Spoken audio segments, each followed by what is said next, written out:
Hello, basketball fans. Talking hoops once again with Michael McCleary of the Argus Leader and Jason Andera from Midco Sports. We're in the middle of the season, right between the two Hanson Classics. Michael, it's a good primer almost for finding out who's coming down the stretch with some momentum. Yeah, a ton of good games last weekend and a ton of good games this weekend. I'm really excited.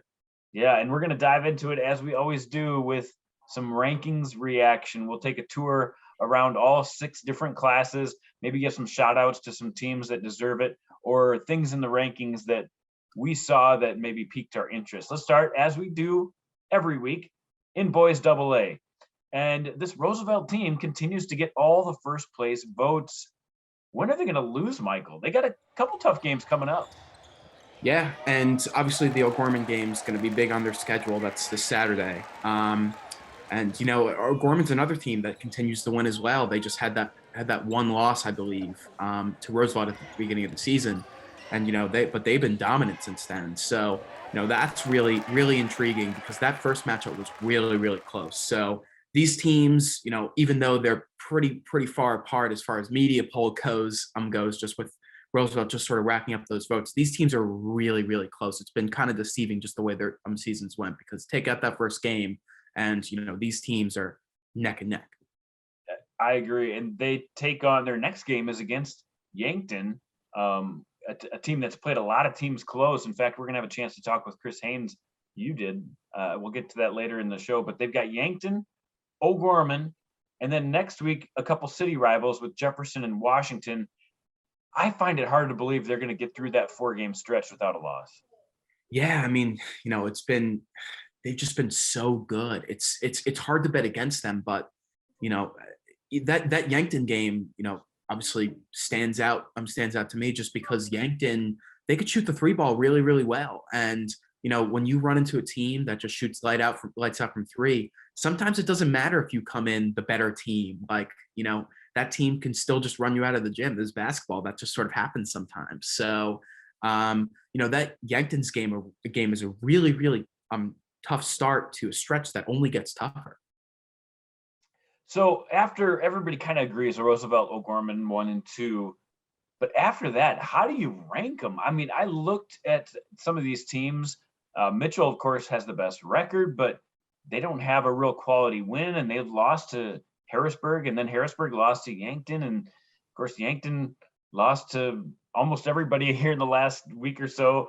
How do you decide who's number 3, 4, and 5 in this? I pretty much had to go with Mitchell just because they only have 2 losses.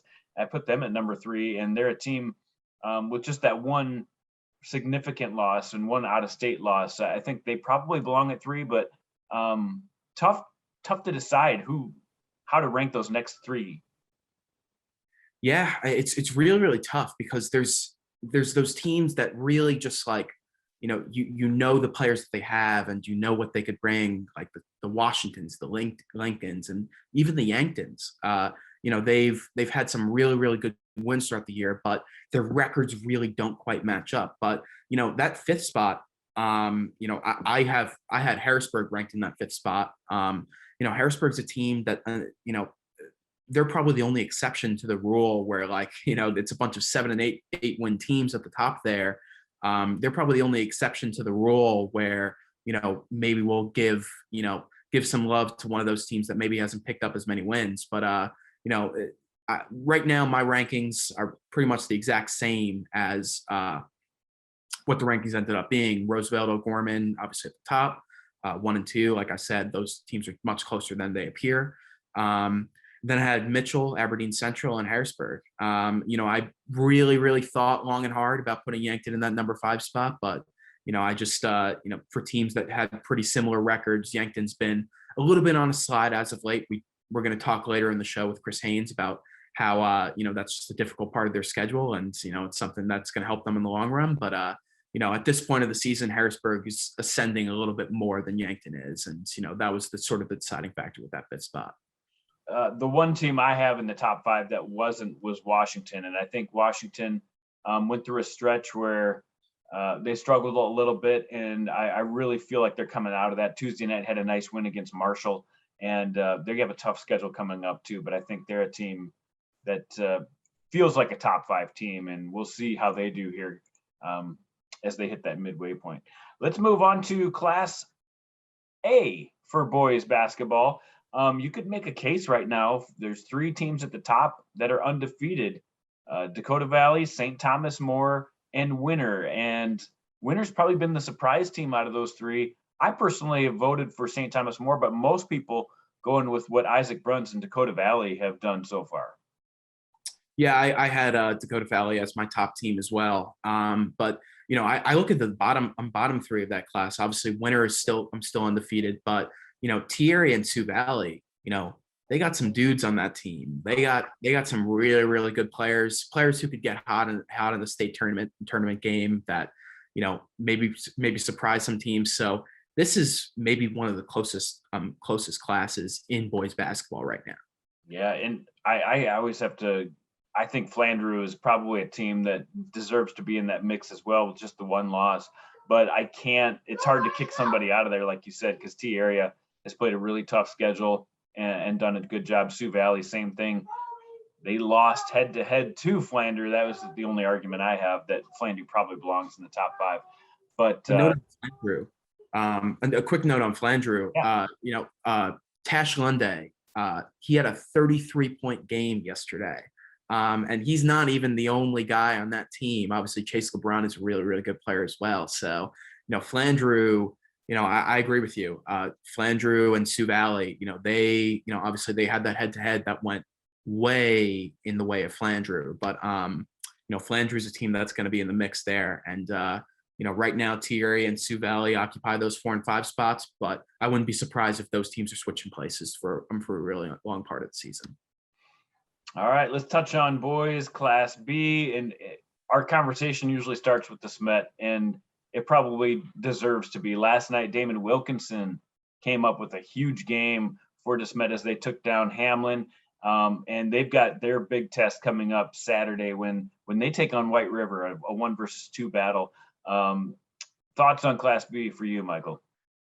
Yeah, well, you mentioned that 1 versus 2 battle. Obviously, the future SDSU teammates going up against each other, Joe Saylor and Kalen Gary. Obviously, even with Wilkinson's game yesterday, Kalen Gary still put up 24 points, matching Damon Wilkinson.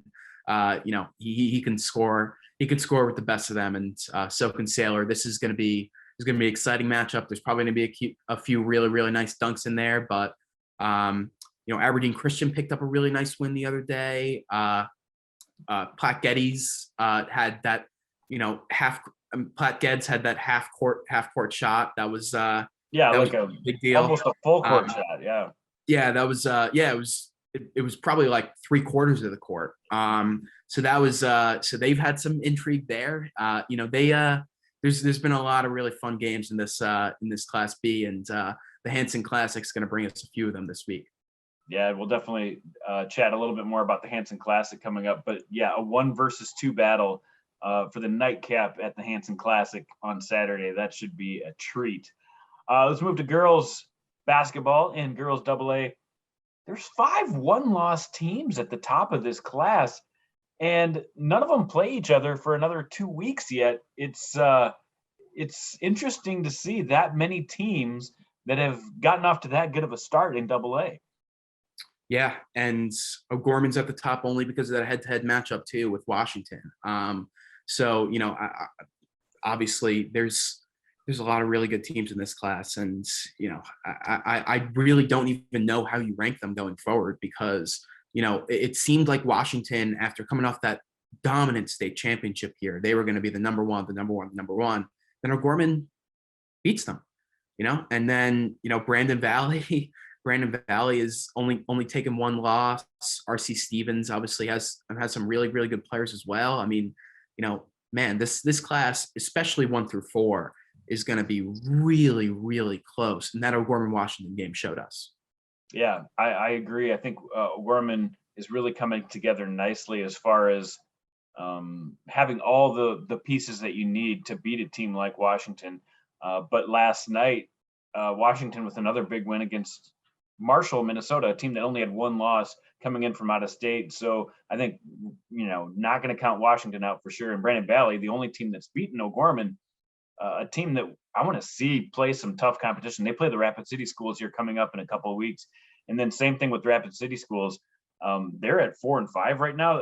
If I was sitting over there, West River, saying, hey, why, we only have one loss. Why are we 4-5? And all the Sioux Falls area schools at the top. So they're going to get their chance to make a mark here in a couple of weeks. But right now, I think you put those in a blender and you see how it shakes out here in the next couple of weeks. And like Jamie Parrish of Washington always says, hey, by Valentine's Day, that's when we want to be playing our best ball. So they probably don't care what the rankings say right now. Yeah. All right, let's move to Class A and B. Let's combine Class A and B because a lot of A schools played a lot of B schools. We had some really interesting matchups at the Hanson Classic last week. Who impressed you last week? We had the number 1 team in Class A go down to the number 2 team in Class B. We had a battle between Wagner and West Central, teams that looked like they were going to be the number 1 and 2 teams. They ended up to be the number 1 and 2 teams in the class after real gauntlet schedules. Who impressed you at the Hanson Classic? You got to watch a lot of those games. I got to take Wagner and Corsica-Stickney as the 2 teams that really, really jumped out at me. Obviously, Wagner entered this weekend, I believe, number 4 in the polls, and they hadn't lost the game yet. And now they're the only undefeated Class A team remaining. And they just, against an West Central team that was also undefeated, they just absolutely dominated them. And you never know, it could be one of those games where West Central just didn't have their best stuff and Wagner did. But at the same time, it's hard to look at that number 1 and 2 now and not think, there's a pretty decent gap between those 2 teams, at least based on the head-to-head matchup. But then Flandreau, they obviously, there's a lot to like about that team as well. But Corsica-Stickney, a Class B team, came in and pretty much dominated them on the inside. Obviously Avery Broaden is great, but Casey Tolsma was great in that game as well. And, they just have so many good forwards on that team. It's hard to imagine a lot of teams matching up with them on the interior. You kind of have to beat them from the perimeter. I think really that game, it sort of changed how we think about Class B in the sense that, Roncalli was sort of always just the odds-on favorite to win just from the start, just because, they won the Class A championship last year and now they're coming down to Class B. But for Corsica-Stickney to dominate a Class A program, a very good Class A program, that is, the way that they did, you got to think that Corsica-Stickney is probably a lot closer to Roncalli than maybe we previously thought. But I have to agree with you there. I think Class B showed they can play right alongside some of these Class A teams. Jim Bridge said he tried to get Roncalli at the Hanson Classic. Scheduling just didn't work this year to make that happen. But other than that, we saw the best teams in Class A and Class B. I was impressed with Lakota Tech. They're a team that only has 1 loss on the season. I think their loss early on to Red Cloud, they avenged that later and then came out and they showed me, I think, that they can play with top 5 teams in Class A, and they're going to be fun to watch down the stretch as well. A lot of fun to see them, and it's always fun to see all these teams at once just to see where they're at in the middle of the season. But I think you said it. I think this Wagner team is the one that we have to watch, and just so many bigs on that team that can handle the ball and pass, and you can trust all 5 of those players out on the court. They did look a lot more fresh than West Central, and that's because West Central just got done playing Crofton, Nebraska, beat them, a 1-loss team, played St. Thomas More just the night before, at the time was the number 2 team in Class A, and then traveled to the Hanson Classic to take on an undefeated Wagner team. So there's a little asterisk, little caveat. West Central might still be pretty good because they also beat Dakota Valley that Tuesday before. I watched that game, and for times during the game, they felt like they were back and forth playing this, very even game with Wagner, and then Wagner would just go on runs that West Central couldn't stop. So I think there's a little caveat there. West Central might be a little closer to Wagner than that score indicated. Yeah. And another note on Lakota Tech, I talked to their head coach, Laura Big Crow, after the game. And, something that stuck out to me was just how versatile they were and how many people can handle the ball on that roster. And, I asked how many people on the roster that she feels comfortable taking it up the court. And she kind of paused for a second and said, all 13 that I suited up tonight. I believe her. They're a really, really versatile team. A lot of players that can make plays on that team. So I actually think, I totally agree with you. They're going to be a team that's competing with a lot of Class A teams. Yeah. All right. Well, there's a look at the reaction to the rankings that come out every week. And it's going to be a lot of fun to see how this shakes out now that we're kind of at the midpoint of the season. Every week we try to bring on a coach. And this week, Michael, you were up. Who'd you bring on? Yeah, I reached out to Yankton head coach Chris Haynes. Obviously, they had a really, really good start to the season, specifically with the season opening win over Sioux Falls, Washington, and then they picked up a really big win over Aberdeen Central. And they're a really interesting team after losing Matthew Moores last year and a couple guys do graduation. So, their start was something that really intrigued me, and I want to take a look from the man himself. Hey, Chris, how are you doing? Doing good, Mike. Thanks for having me. Yeah. So you've been on a bit of a Sioux Falls tour recently. I guess how's that gone for your team? Yeah, the metro schools are always good. They're always big and physical and athletic, and this year is no different. Tough one last night with Sioux Falls Jefferson. Really good game. I think maybe a lot of people thought, Sioux Falls Jefferson, new school, might take them a little while to get rolling. But we've seen pretty much in all sports that isn't the case, and they're very competitive right away. And we knew that coming into the season. And, Tim does such a great job and is doing a great job with that team. And no doubt that they got some talented players and good basketball game last night. And Sioux Falls Jefferson was just able to make a couple more plays than we were. Hmm. What does entering a stretch like this do for your team in the long run? Because you had a pretty good start and then, obviously ran into a really difficult part of your schedule. Yeah, I think it's good for us right now to play these games. We hadn't played a lot of close games through our first 8 games, our 7 games, whatever it was. And now our last 4 have been really close games, 1-2 possession games in the fourth quarter. And, those are good to play in January. Obviously, we would have liked to come out on the better end of a few more of those, but again, you just can't put a price tag on that experience and playing in those tough games against tough opponents. All teams that wouldn't surprise me if they're in the state tournament. Yeah, and with all that you lost in the offseason, namely with Matthew, what were some of your expectations coming into this year? Yeah, I think most people probably would have thought we were going to take a couple steps backwards, and maybe we have. But I think our guys were excited for the season and the opportunity. Obviously, Matthew's a prolific player, and it was awesome to have him. Be nice to still have him. But I think our 3 seniors have taken on the challenge of kind of accepting that in a decent junior class that also. Maybe something to prove for that group of guys. And, we have some decent athletes there and some competitors. And so far they're hanging in there and doing a good job. The long ways to go. We're 10 games into this. And so I think our guys are still looking forward to the opportunity for the second half of the season. And like everybody, hopefully still our best basketball is ahead of us. Just to name some names, who were some of the guys that you knew were going to make a jump coming into this year? Yeah, so Jaden Crawl, a senior, Rugby Riken, a junior, 2 guys that started for us last year, have a lot of varsity experience. Dylan Prouty played quite a bit last year. He's a senior this year.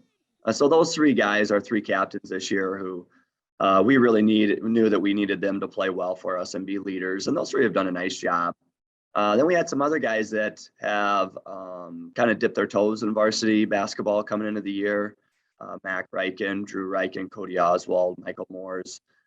So they had some experience, and we knew that we were going to need some production from those guys as well. And also Colton Potts, our other senior. So those are the main guys who we're really looking forward to having some leadership, and those guys kind of putting on their shoulder that, hey, we can be a competitive basketball team if we're doing things that we need to do. And so far, those guys are doing a nice job. And like I said, our guys are hanging in there. I think that Aberdeen Central win really opened some eyes as to what your team can do when they're really clicking. I guess what was working well in that game, and what does your team look like, when they're working to the best of their ability. Yeah, no doubt for us, we need balance. And the games where we've really played well, like you said, Aberdeen or Sioux Falls, Washington,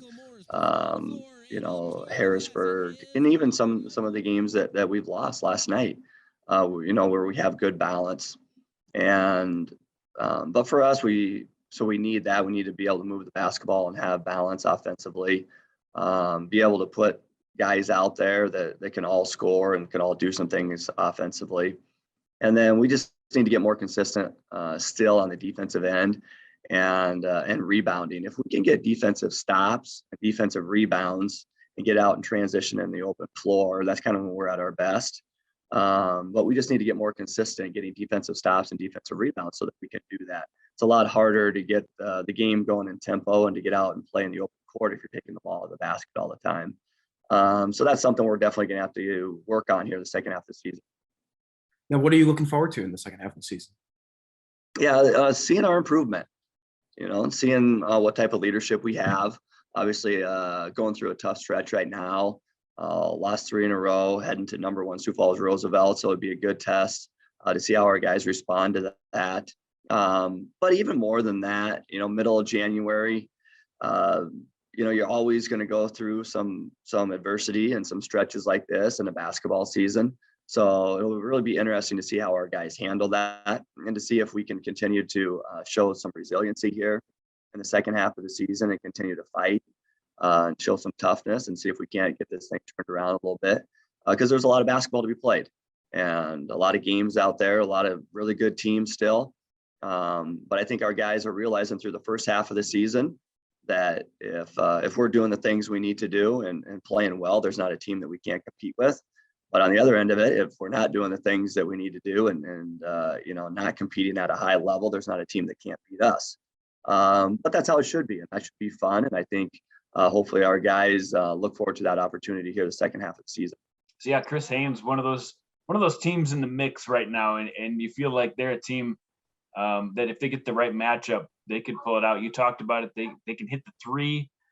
Prouty has been really good. Mac Reichen has been really good, and Jaden Krull has stepped up his game as well. So yeah, they're on a rough stretch here in the last week or so, but I think they're going to be a team to watch for sure. Yeah, absolutely. All right, let's take a look at our schedule of big games coming up. Let's go. Saturday is a day that's just full of crazy games and starts with the 1 versus 2 in. So we've got 1 versus 2 in AA, A, and B within the matter of maybe 5 hours. Where do we start? Roosevelt taking on O'Gorman. It was a great battle the first time. It's going to be a great battle again. Yeah, I believe that was the second game of the season for Roosevelt. I'm not sure if it was the second game of the season for O'Gorman. It might have been O'Gorman's season opener. But yeah, I mean, that game was incredible towards the end. Matthew Ang really, was hitting incredible shots in that game and really seemed like towards the end of that game, he got a look for 3 that would have won it. And that, that didn't fall for him, but, it was literally inches that separated that game. So, I would think that with both these teams sort of coming into form, they obviously went on huge winning streaks. Roosevelt hasn't lost yet. O'Gorman hasn't lost since. So, I think these teams are pretty close to playing their best basketball, and it's going to be a really intriguing matchup. Yeah, that O'Gorman game, they turned the ball over more than they usually do, and they felt like they let one get away. So we'll see at their home gym how they do. They played, of course, at the Pentagon the last time. And then the Hanson Classic, it's going to feature a ton of great teams. I don't know where you want to start here. I want to start with the 1 versus. Let's just go with the 1 versus 2 themes. It starts in Class A as Dakota Valley takes on St. Thomas More, and then White River takes on DeSmet. What a treat. Yeah, I mean, 1 versus 2s, that's always great. And, we got a couple of them last weekend and they were all good games. So, I mean, I don't know. I mean, I'm really looking forward to that White River DeSmet game. As I mentioned earlier, just because of just the caliber of players they have at the top of that lineup. It's pretty incredible what kind of basketball we're going to be seeing. It really that's really South Dakota basketball at its finest. I totally agree. As Dakota Valley takes on St. Thomas More, Isaac Brunn's having a phenomenal year for Dakota Valley. They've got a great supporting cast as well, but I think St. Thomas More's defense is going to put a new wrinkle into this, and I think Isaac Brunn's might see the best defense he's seen all year long. So I think that's something to watch for in that game. And then White River just to sit back and enjoy. It's going to be a blast to see two of the best players we have in the state from the boys angle, two of the only Division I players we have in the state right now, going at it back to back, a junior and a senior. So that'll be a blast for sure. Yeah, and that Sioux Valley T area game is another game that's really, really intriguing too. Oliver Vincent versus Kellen Dean, just a ton of great guards going up against each other on Saturday. It's almost too incredible. It's the people who made the schedules just had to be like, they got to be patting themselves on the back right now. Yeah, exactly, because they had to schedule these teams 12 months in advance, and they have an idea who's going to be good, but it usually doesn't come out this perfect. Sioux Valley takes on T area. We got Platte Geddes taking on Aberdeen Christian. Aberdeen Christian on another team that's off to a good start this year, a couple losses, but I think they're a team that could cause some havoc here in Class B as well. And of course, the entire slate of games going to be good matchups in Mitchell for that Hanson Classic. And then looking ahead, next Tuesday, just a couple games I wanted to mention in girls basketball. Mount Vernon Plankinton's got future Division I player Emily Fox going against Wagner, and Wagner's set down all their competitors so far this year. That'll be a test for them to see Mount Vernon Plankinton. And the next Tuesday, we also have Roncalli, still undefeated, taking on Hamlin, who's been on fire lately, and Cami Wadsworth coming off a 27-point game and a 33-point game for Hamlin gets to go against Roncalli for maybe their best test of the season so far. So a lot of great basketball coming up over the next 7 days, and we can't wait to be there for it. What are you planning on doing, Michael, as far as coverage for the Argus Leader? Well, I'm going to be down at the Hanson Classic all Saturday, so definitely check out for some coverage there. We had a great weekend last weekend. We're put out a few features and stuff, and you'll be sure to expect the same thing this week. And Friday, I'm going down to Jefferson Harrisburg. Jefferson's got Harrisburg. Harrisburg, obviously a team that's sort of fringe member of that poll. And, Jefferson's shown a lot of really, really impressive things over the past couple of weeks. I mentioned in my, Chris mentioned it as my talk with him earlier. Jefferson, maybe, there was a thought in the beginning of the season that Jefferson would, take some time to get a little bit acclimated on all sports. And, we've kind of seen throughout their program that has not really necessarily been the case. They've had good players immediately, and they've used those players to the best of their ability. Now wait till they have some seniors. That'll be an even better team. All right, that'll do it. Let us know if there's anything you'd like to see from Talkin Hoops with Michael and Jandy, and we would love to incorporate that from Midco. We don't have any live games coming up, but I'll be covering the Hanson Classic as well. And as always, every week we hand out our game ball to the top players of the week, and we also hand out extra credit to some of the best plays of the week. So make sure to include us on that as you see fit going forward. All right, for Michael McCleary, Jason Andera, we'll see you next week on Talkin Hoops.